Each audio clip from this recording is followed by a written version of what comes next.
I know you're saying right now, Roger, what am I looking at? By the way, Roger, Mudfossil University, and I say, well, you are looking at Devil's Tower, you are looking at Giant's Causeway, you're looking basically at Hong Kong. These tendon fibrils, these hex fibrils, are all over the earth because they are tendon fibrils, which connect muscles to bone and so forth in your body. Now, they're made from these hex fibers, and these hex fibers all move independently from each other, which means that they're coated with a certain chemistry called kaolin clays, slip clays. Slip clays, they're like milk clays. They make finest of all the fine chinas with them. And they coat everything in your body, not just these. They coat all your organs, they coat everything, even your blood cells. They're all coated with fascia. Now the fascia keeps them separated when you are alive. They keep them separated so they can move independently. Every single thing in your body is separated from everything else. And when you die, it keeps them separated still. That's why they have these fibers all over the earth. Now, I am going to prove this to you, and then I'm going to show you that they built from the Plateaus at the top of like Devil's Tower, they built the pyramids down from there, and they used gravity going down and took a drive off of that to power the equipment to polish and cut the stones. So, I'm going to lay it all out for you. Here it comes. Hello my friends, it's Roger once again, Mudfossil University, today with a stunning announcement. I have been saying for years now that the pyramids have been built upside down, which is true. They've been built from the Giza Plateau, which means way up on the top of something, and they took the stuff and moved it down and built it. Well, I had a revelation about what they would do. As those things came down the sides of the mountain, they would use it to make energy. But first of all, let me just make my statements about why I say the things that I say. And the pyramid itself, well, this particular pyramid, let's go with the big pyramid in Giza, on the Giza Plateau.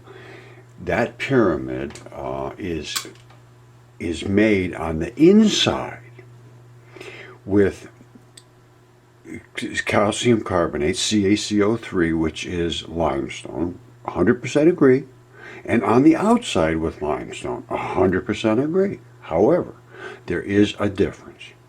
The internal limestone is a different limestone than the exterior limestone. The exterior limestone is a clear white calcium carbonate marine limestone. That means shells from marine creatures, which are basically clear CaCO3, which is white limestone. That is the nature of limestone, is to be white and, sort of just white. Now, and what happens is that these little creatures build up and build up and build up, and it crushes and crushes and crushes because they all die. They all have a shell. Well, not all, but the ones that have a shell, they die, and it just keeps layering, layering, layering. Calcium carbonate does not break down easily.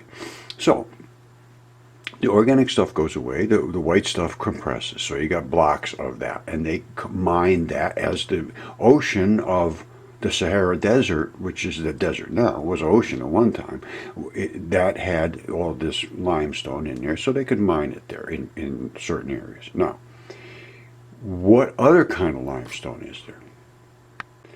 Now, you all know that the other limestone is tendons. The tendons are called porphyritic limestone.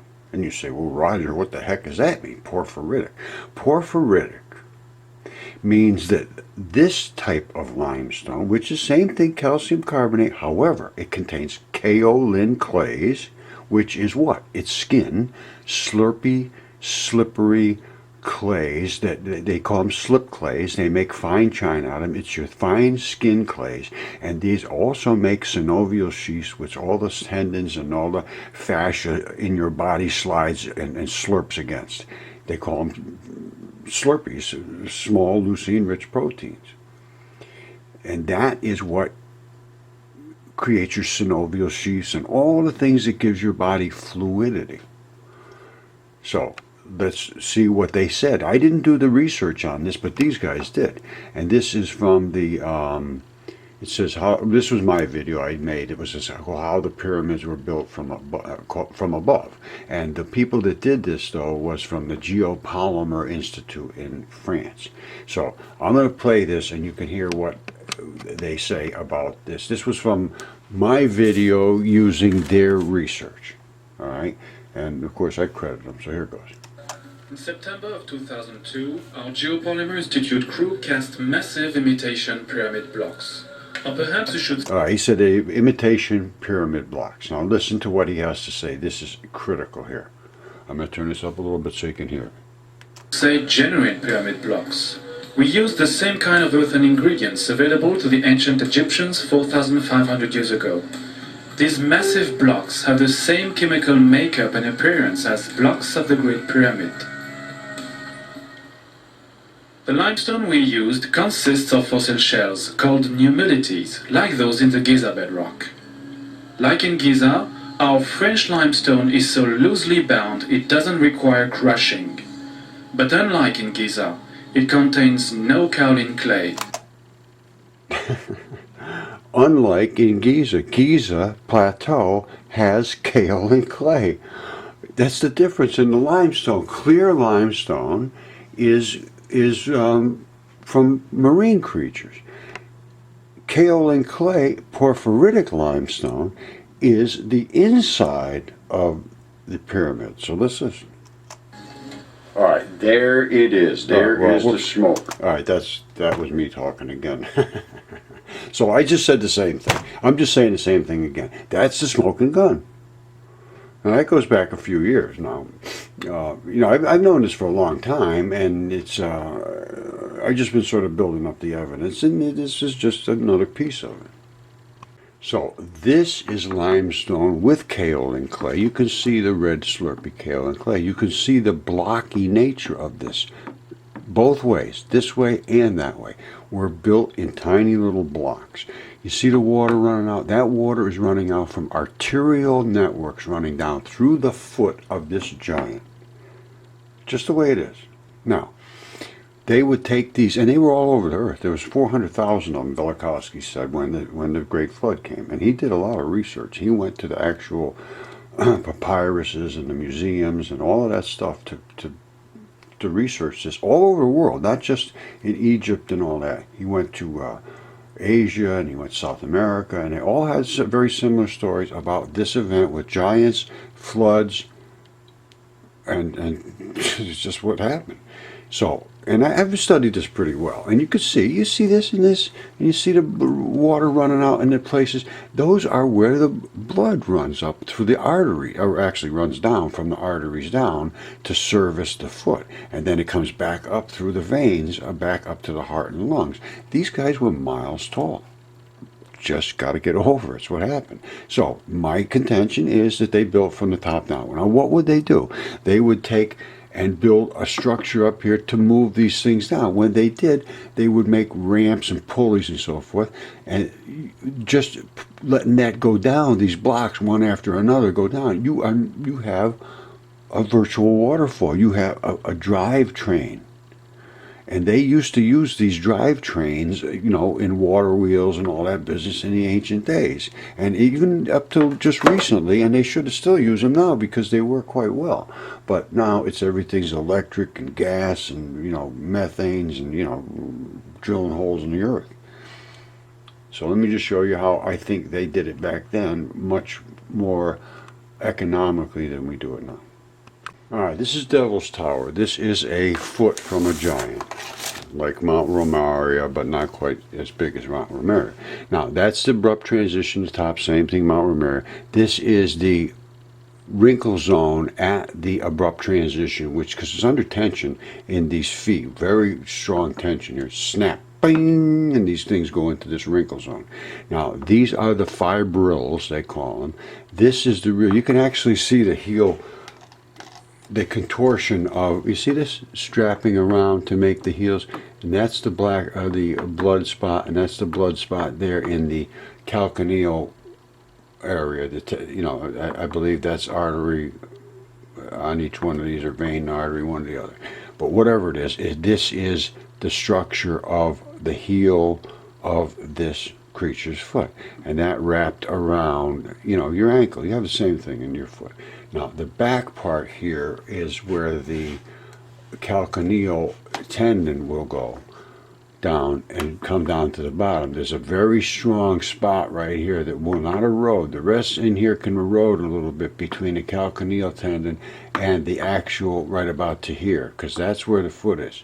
Then this calcaneal tendon comes up, and I think it's called bear's ears or something, there's two standing plateaus like this that are separated here, and just the back spike sticks up. That's the calcaneal tendon. Now, so that is the structure. These are the fibrils. This is the kaolin clay, the red slip clay. You see it here and there. You see it right there. There's other shots I have of this that are better. You see, here it is again. Here's some slip clay that's in there that shows up. It washes away a lot easier than everything else because it's, it's like clay. Now you see down here, this is not anything that's from volcanism or volcanoes or any of that business. This was a giant's foot. And you follow out where the foot goes, and everything above here was eroded. It's a red fleshy stuff. It's just the way it works. Now this gives you a little better shot at the colors. You see this yellowy, red looking stuff there? That's the slip clays. That's the kaolin that gives it a really slippery, because every one of these had to move independently with every single other one. Every one of them's wrapped completely around with this kaolin clay. That is why it separates and stays separated. It's not separating for some geological reason. It's separated because it was a creature that had kaolin clay running through its body where it needed it to in these fibers. See, here's a tendon abrupt transition. That's the abrupt transition. That's the glue that glues these between here and here. Then you go your muscles going up. And the same thing as at Finnegan's Cave. And they're all over the place. When you see this meeting that, it means the next thing up above is muscle. This is exactly what you have at Devil's Tower. It's just what it is. It's identical. The wrinkle zone is here where it breaks at the abrupt transition. Under tension, it comes off. If you look at these from the side, you'll see that this hangs off from the back of the heel. I'll find a shot for you. All right, there's a couple of monuments out there in the west somewhere. I think they're called bear's ears, but this is the Achilles tendon that sticks up. Then you have some red flesh behind it. That red flesh will erode away, and you'll end up having the foot structure will be up here with more tendons coming around it, but the Achilles tendon will step off and will have a little cut running down through there, and there's two of them out there, and they both have that cut through here. That, and then you have your plateau, same thing. And there's one over in Iran or Iraq, Bakal or something like that. I can't remember the name of it, but there's a lot of them. Whenever you see that thing sticking off the back, that's the calcaneal tendon. And I'm just going to tell you, because I've been saying it, the gold will be here. There'll be gold in there.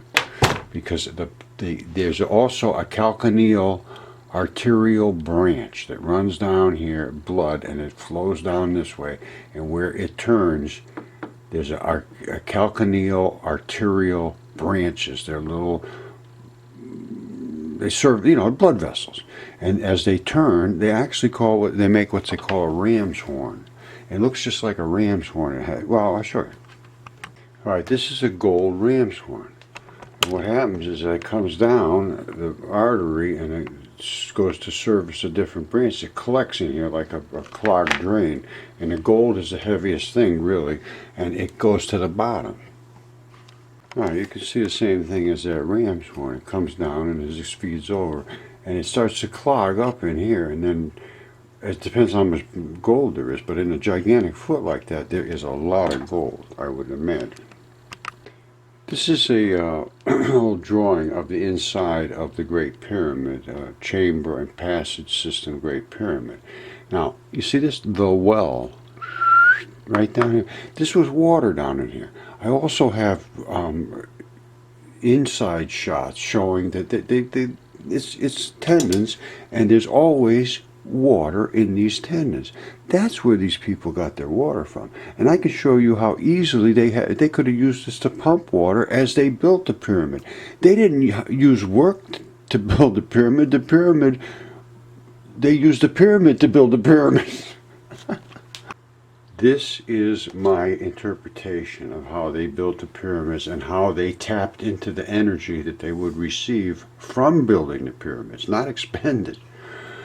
Here's what the foot looks like at Devil's Tower, and the plateaus in general have these huge, big tops coming almost straight down the sides.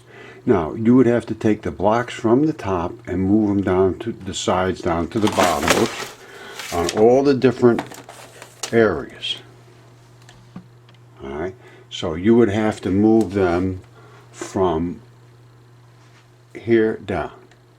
So I'm saying that's the abrupt transition, that's the wrinkle zone, these are the hex fibers, the red flesh goes away, the artery runs down into the center, the gold is underneath where the heel would be, and it can go very deep. They just found a whole, I mean literally hundreds of pounds of gold in just one little quick hit down there, 2 nuggets they brought up, and it was millions and millions of dollars of gold down 1,600 feet deep down a used up shaft where they see what happens is that all the heavy stuff drops to the bottom. So what do you end up with? A hole in here, which is the actual artery, because all the arteries are open. There's no valves in the arteries, no clamps. So all of the heavy stuff falls down. So the gold gets to the bottom. You have water and so forth filling up this tube. And then some of them will fill up with quartz, silicates. And then you have quartz, and then sometimes filled up with gold, little flakes here and there. But when you get to the bottom, the quartz will end up at the bottom. If the guy died standing up, alive in the flood, and he's dead, and now he's floating, and all of a sudden all this stuff floats down to the bottom, or drifts down to the bottom. Now, so the pyramids are built on plateaus, and even the Giza, and they call them the Giza Plateau, and in the old maps it shows them. It actually shows them built on structures just like starting with Devil's Tower. It actually shows them very clearly. I've got a video on it. Now, and also there's a canal to the Nile from the pyramids. That's also shown in that map. And it's also shown in that map that everything was green back then. Now, gravity brake would be used for power. What I mean by a gravity brake, when that thing's sliding down the side, when they're breaking them off up here and sliding them down the side, you can run a belt around this whole thing, and so you could tap off energy in a zillion different ways. And they used to do this very economically, very intelligently off of rivers and streams from hydro-powered drives off of water wheels. So this is my statement. Pyramids show they're built on plateaus. Of that there was no question in the old maps and all that. The canals to the Nile from the pyramids were shown. If you had to move things down from the top, you would have to restrain them somehow. Why would you have to try to hold them back? You just let them go and use the downward power to drive a conveyor system that would tap off at the bottom extreme amounts of power. Well, all over the place. I'm going to show you. You could run water pumps. You could run generators, you could run elevators, you could run all kinds of things from the power coming down to build the pyramids. All right, let's look at how they used to do it. This is the Charles River Museum and Industry and Innovation and Belt and Line Shaft System Transfer Power, 19th century machine shops. This is what they used to do. Absolutely fabulous. You see this? You have the input here, okay, from a big power, or from here, probably from here.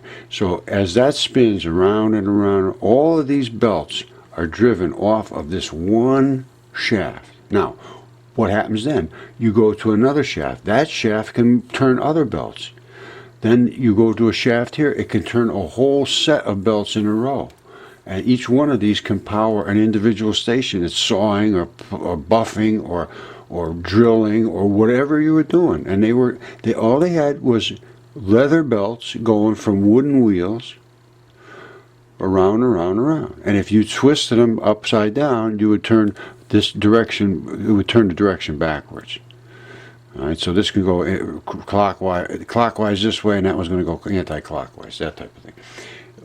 I mean, that is just fabulous. In my mind, there's nothing better than using power like this, because the water just runs it. You don't use it, you don't use it. Absolutely amazing how powerful and how well these worked. And if you had a problem, the belts would just slip. They don't show them here, but they would have tensioners on here, which was just like a weight that would lay against the belt to give it just enough pressure to keep it running without slipping. But if something clogged up or you had a problem, the belt would just slip. That's the way they pretty much had them designed, so that was the weak spot. Free power. So I'm no clue if I'm right or not, but if I was doing it, I would break these little things off, send them down the slide, run that drive pulley, and set up a whole workshop outside here and have all my people working off of these. And you could be running them down all over the place. And all it is they run down the side of the pyramids. When you're done, you put them all up, and you could run them down this side and pull something up this side. I mean, when you're coming with these kind of weight coming down, you can do a lot of work. So I don't think they did the kind of work we thought, and I think they got work out of this. As much work out of it as they put into it, I would think. But who knows? These things could run machines that could do polishing and cutting and drilling and buffing and all, anything spinning, they can come up with hammers. They run with cams, and it comes around, and the cam comes down, the shaft goes up, the cam drops, bang, bang. I've seen them, they run 7, 8 different hammers off of one different little tiny drive shaft. Tremendous what you would be able to do with this kind of power coming down the side of the mountain, and you're building at the same time.